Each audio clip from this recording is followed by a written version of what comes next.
కూటమి ప్రభుత్వంపై తీవ్ర వ్యాఖ్యలు చేశారు మాజీ మంత్రి ఉషా శ్రీచరణ్.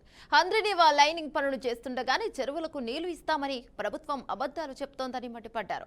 హంద్రీనీవా లైనింగ్ పనులు చేస్తామని చెప్తూ మరోవైపు అన్ని చెరువులకు నీళ్లు ఇస్తున్నామని చెప్తున్నారని, రెండు ఒకేసారి ఎలా సాధ్యమవుతాయని ప్రశ్నించారు. వైసీపీ హయాంలో హంద్రీనీవా ద్వారా అన్ని చెరువులకు నీరందించామని తెలిపారు.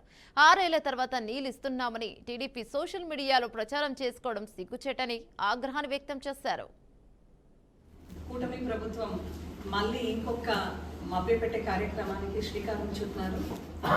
ఈరోజు లైనింగ్ వర్క్ అనేది టేకప్ చేస్తామని చెప్పేసి రాప్తాడ్ ఏరియా నుంచి కూడా ఈ సత్యసాయి జిల్లాలో కూడా మెయిన్లీ ద వాటర్ ఛానల్స్ అంటే రాప్తాడ్, పెనుగొండ, హిందూపూర్, మళ్ళీ వడక్సిర. సో ఈరోజు లైనింగ్ కార్యక్రమం చేస్తున్నాము హెచ్ఎంఎస్ఎస్. కానీ ఈరోజు వాళ్ళందరూ కూడా మాట్లాడి పెద్దగా పేపర్లో కూడా రాసుకోవడం మనం చూస్తున్నాం. ఈరోజు ఒకటే మాట నేను అడుగుతున్నాను, మంచిదే ఎక్కడన్నా నీళ్ళ కోసం ఏదైనా మంచిది జరుగుతుంది అంటే ఖచ్చితంగా అక్కడ పార్టీలు అనేది మేము ఎక్కడ కూడా చూడం. మేము కేవలం రైతు పార్టీగా నిలబడి రైతుకి కూడా సపోర్ట్ చేసే కార్యక్రమంలో ఎప్పుడు కూడా జగన్మోహన్ రెడ్డి గారు అయితే అలాగే వైఎస్ఆర్సీపీ పార్టీ ఎప్పుడు సంసిద్ధంగా ఉంటాం.